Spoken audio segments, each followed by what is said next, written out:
Greetings! We are happy to welcome you on the live broadcast of the Breaking News on Creative Society channel. Watch in this episode.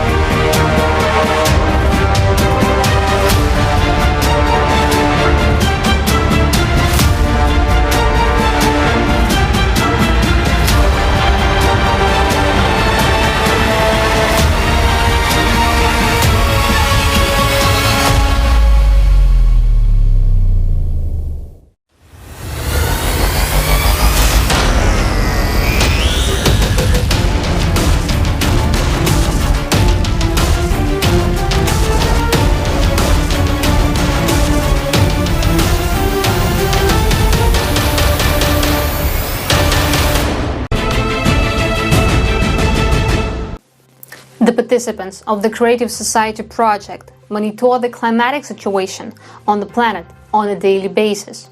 On December 4, 2021, at the conference Global Crisis – Time for the Truth, were presented interim results that for the period from July 24th to November 24th, there was not a single day in the world without a large-scale flood.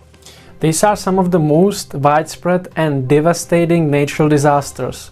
Floods cover huge areas, instantly destroy roads, transport and houses, and what is most terrible, take people's lives.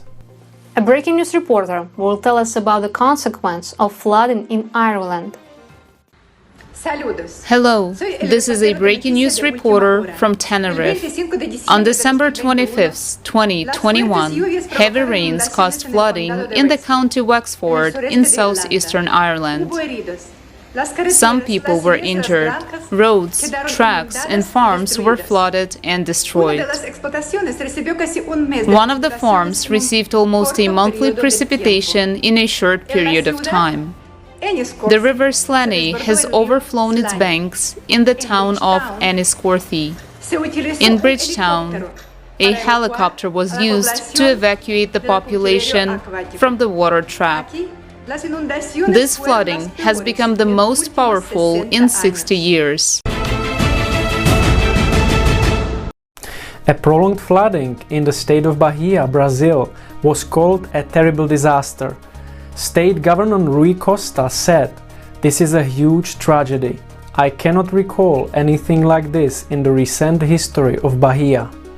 The number of houses, streets and cities completely underwater is truly horrifying. It should be noted that the floods have replaced the prolonged drought in Brazil. The abnormal lingering rains began back in November. In some parts of the state, including the capital, El Salvador, the amount of rainfall was 6 times higher than normal. More details later in the report. At the end of December, powerful floods continue in the east of Brazil. Heavy rains led to flooding of most of the territory of the state of Bahia. A state of emergency was declared in 132 municipalities. Dozens of people were killed and hundreds were injured. About 54,000 people have become internally displaced. In all, over 600,000 residents of the state were affected. Floods, landslides and mudslides caused significant damage to the infrastructure of the region. On December 25th and 26th, residents of the cities of Vitória da Conquista and Itambe had to be evacuated due to the destruction of 2 dams. In a number of flooded areas, roofs remained the only signs of once densely populated communities.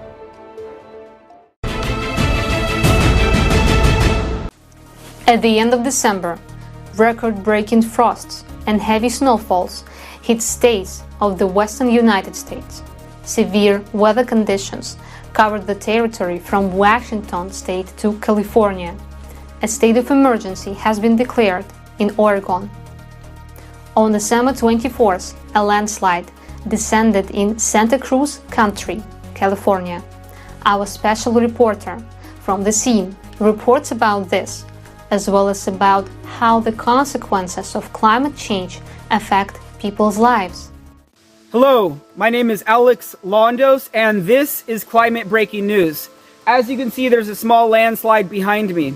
This is along East Zayani Road in Santa Cruz County. Now, this landslide is not affecting thousands of people throughout Santa Cruz County, but it is affecting several neighborhood streets and maybe 50 to 200 people that live east of this specific location. Now they can't get to the main hub of the community where they might need to go to the store, the bank, the post office, where they may work or take their children to school. So to get to where they live, to where they likely need to go, they're going to have to take a lot of side streets and alternative routes through some of this mountainous region, which is going to take longer and of course waste more fossil fuels. So this disaster right here is not a major disaster, but it is definitely impacting those living in this immediate area, in this community. Disasters like this, landslides, will become more frequent in the following years and the following decades for several reasons. One reason, we're going to continue to see more severe and more extreme weather around the world. It's not just going to be as consistent, consistent weather patterns that we're used to. We're going to see more extreme flooding events, more extreme blizzards, and they create landslides such as this. Also, our society is just not prepared. I mean, our civilization, our structure, our infrastructure, our roads, our buildings, bridges, dams, dikes, none of that is ready for the climate-related disasters and superstorms of the future. And that's why we do videos like this. That's why we try to get this information out to more people. So we have to do everything that we can to be prepared. In the next report, eyewitnesses of historical natural disasters in the USA and Canada will tell about how they help people who suffered during the cataclysms. My name is Jordan Hall. I'm a storm chaser out of Norman, Oklahoma. I was down in Arkansas, south of Jonesboro, when that destructive tornado hit the ground on the night of December 10th. We intercepted it. We were about 50 yards from it when it crossed the road in front of us. And we actually followed it all the way up into Monette, Arkansas, where it had impacted that nursing home. And at that point, we were first on scene. And that's when we went in and changed from storm chasers to first responders and started helping people out of that nursing home. So the residents there were notified of the tornado warning probably about 5 to 10 minutes prior. So when we pulled up, it was probably about a quarter mile to a half mile wide of just down power lines, houses ripped apart, and this nursing home. At first, when I showed up, I thought the nursing home was actually an old school. It looked like an old school building. But as I approached closer and got close to that building and was searching through cars, you could hear screaming coming out of that nursing home. So me and my chase partner, Scott Peak, went into that nursing home and found that there was over 60 residents that were in there just needing help. Some were completely buried by rubble and couldn't move. I remember seeing there was like 3 wheelchairs stacked on top of each other with residents in those wheelchairs that could not move. And there were still a couple residents that were laying in their beds like they were sleeping when it hit. So that's pretty much when we broke into first and rescue mode and started trying to just save everybody that we could and get them unburied, and because it was pretty urgent with some of those people. At that moment, you're just more focused on what can I do to help? What can I do to save the people I'm trying to save? I'm a former firefighter, so I've been trained with like being able to handle like stress management and be able to focus on certain things. So I feel like that came into play a lot and helped me a lot in that situation. But I do remember when things started slowing down a little bit and I was starting to really be able to open my eyes and really understand what happened. It's sad because you look at it and you're like, that's somebody's mom and dad, or that's somebody's grandparents. And it's heartbreaking. So when we were there, it took about 5 minutes before all the first responders from Monette showed up. There was over 50 to 60 like ambulances, fire trucks, residents just pouring in from the town, just coming in to help where they could, whether it was start counting heads or helping just form like a chain of just pulling things out of that nursing home. Some of the residents were talking about how the nurses in there, when that tornado hit, threw their own bodies on top of them to protect them from debris. So they're like, yeah, shielding them with their own bodies, which is this is a crazy story to think about, just crazy to think about. And I just know everybody who showed up there was just trying to help in every way they could. I wouldn't be surprised if there was over 100, 150 people that were just there to help. Really, it was instantly. It was no matter what was going on in anybody's lives at that moment, it was like humanity just came together to make sure everybody was okay. I think it's extremely important that people unite and come together, especially in today's day, because I think a lot of people are forgetting like how important it is to just like look at each other and respect each other and, you know, help each other out, because it's always funny, especially when things are slow and things aren't happening. People will fight and people will disagree with each other, and then they'll say they don't like each other. But it always ends up taking something like this to happen for all of that to just go out the window, and the true humanity comes out, and people just, it is kind of odd to see something so violent and strong around this time of the year, and long tracked. There's a potential for that to be on the ground for over 240 miles. Normally you start seeing stuff like that around February and March down south, but December it was kind of surprising.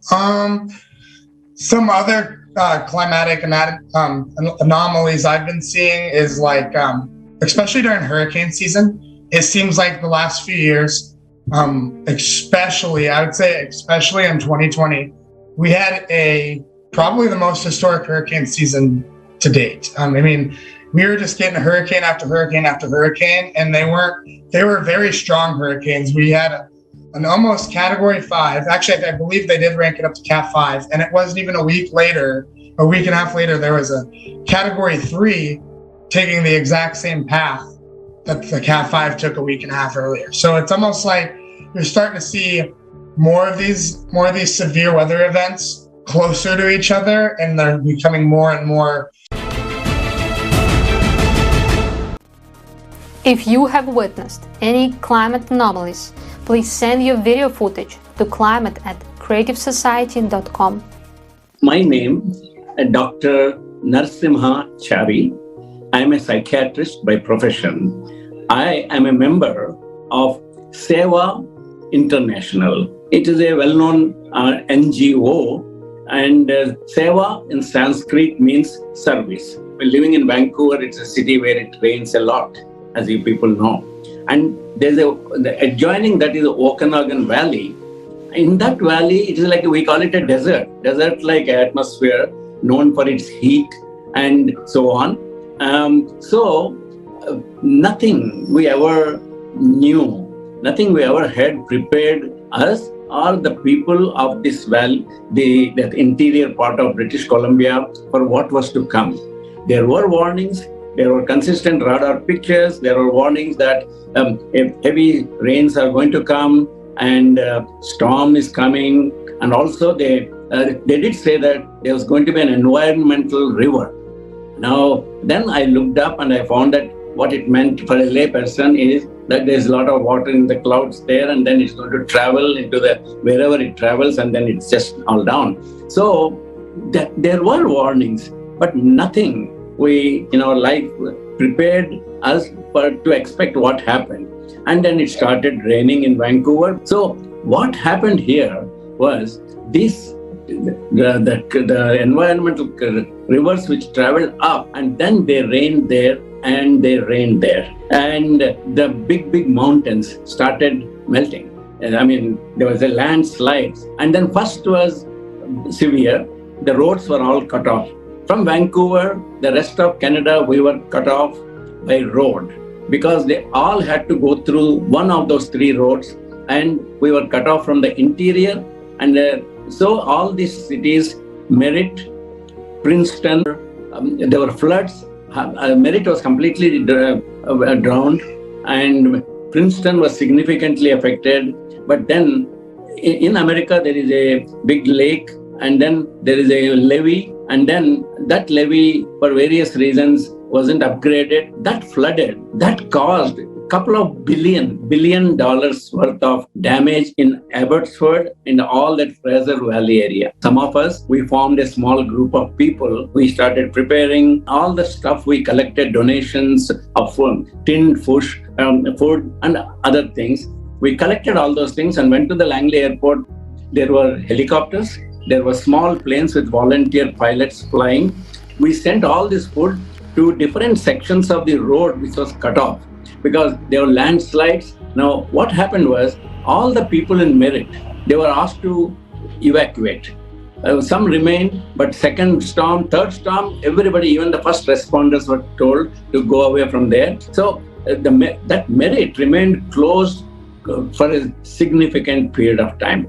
It just didn't open because the water was still there. People lost their houses and so on. I went to a Punjab retail store in Surrey, British Columbia, and that gentleman graciously just told us to take what we wanted: 50 blankets, 50 sweaters, and hundreds of socks and so on. I mean, the people were very kind. In 1 week, we created contact points and we were able to start getting supplies from Alberta to Kelowna where the need was there. And other area was that we visited the hotels where the flood victims were lodged. And basically, it was very sad to see their situation. They had lost everything they had. Their certificates, their belongings, and they were speechless. You know, you will never understand the feelings of those people who have lost everything. I think first thing we have to become aware is not the same world that it used to be a few decades ago. And some people, they say, oh, well, I'm all right, you know, and I can, my family is okay, I'm okay. And who cares what happens after 1,000 years or 100 years? But it's happening in our own lifetime. I don't wish people should have any experience like that, but people need to have empathy.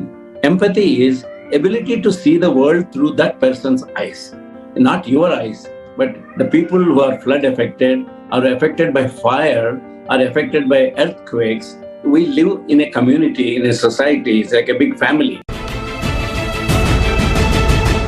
Such examples actually show us how unification will help all of us, people, to live through the period of global climate change on the planet. Only mutual assistance gives us a chance to survive in times of catastrophes. But this requires the entire world community to unite on the basis of the best human universal values.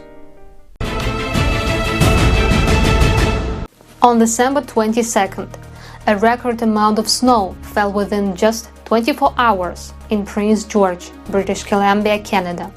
In addition, abnormal frosts have set in over the territory of this country. For example, in the Grande Prairie, Alberta, the temperature dropped to minus 44.4 degrees Celsius. It was colder than in some parts of the Arctic. Meanwhile, in Kodiak, Alaska State, in the middle of winter, temperatures rose to almost plus 20 degrees Celsius. A new state record was set for December. Usually, the average temperature at this time of the year is minus 1 degree Celsius for the region. For other climatic anomalies and records around the world, watch the following report. On December 25, 2021, heavy rains hit the southern part of Krasnodar Krai, Russian Federation. This resulted in rising river levels and flooding. Many streets in Novorossiysk and Anapa went underwater. Traffic jams were observed in both cities due to the downpour. Also, a high danger level was declared in some areas of Krasnodar region. On the night of December 23rd, the first snowfall of the season fell on the Black Sea coast of Sochi. The temperature in the city dropped to minus 10 degrees. The resort was hit by icy air from the Arctic. The heaviest snowfall was observed in Lazarevsky and Tuapse districts. Local power, internet, and communication lines were disrupted due to the snow adhesion on the wires. On the 23rd of December, a record-breaking cold snap hit northern China. In the city district of Hulunbuir, the temperature dropped to minus 46.9 degrees Celsius. This was a record low since the beginning of winter. Severe frosts were also observed in the Heilongjiang province in the northeast of the country. In the Mohe city, the temperature dropped below -40 degrees Celsius. On December 27th, a record amount of snow fell within a day in the northern and western regions of Japan. Unfortunately, there were casualties. About 70 centimeters of snow fell within 24 hours in Shiga and Hyogo prefectures. Niigata Prefecture had the highest snow cover, 82 centimeters. Heavy snowfall caused traffic jams. Air and ground transportation was disrupted. Between December 24th to 30th, the planet experienced widespread flooding and landslides, earthquakes, tornadoes, as well as abnormal temperatures and record rainfalls. We are not prepared for such rapid climate change because the true cause of these processes is astronomical cyclicity and still remains almost completely unstudied by humankind. The cycle is about influence coming from outer space. It doesn't depend on a human being. No matter how much a human wants or tries, he won't be able to harm the planet that much. But our notorious anthropogenic factor affects the health of our planet, our environment, and here our survival depends on these factors. Why? Well, let me explain. Let's imagine it simply.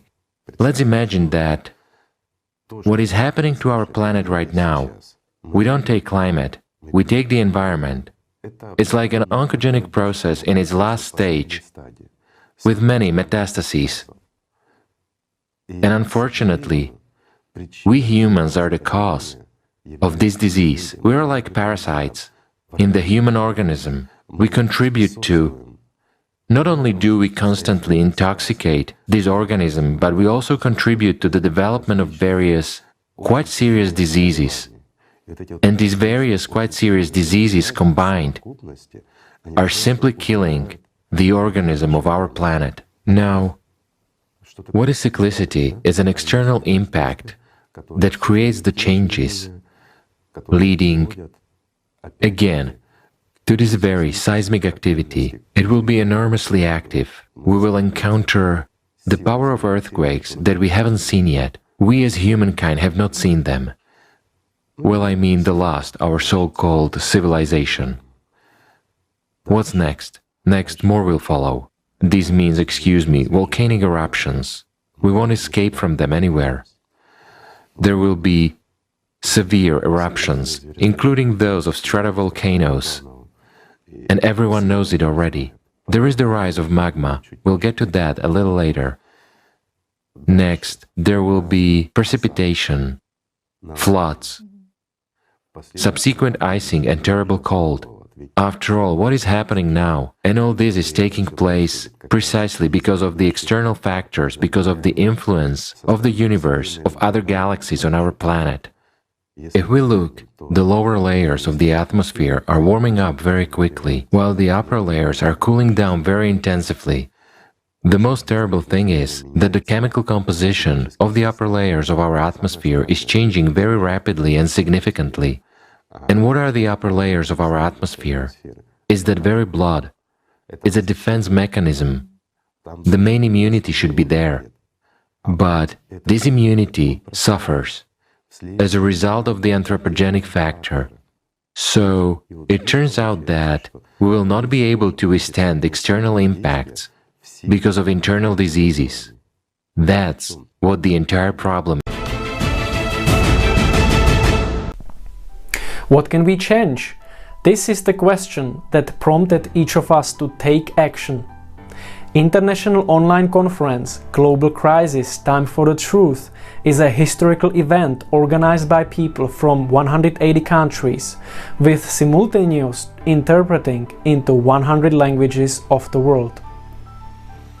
This is another step towards building the creative society, which is the only chance for the survival of all humankind.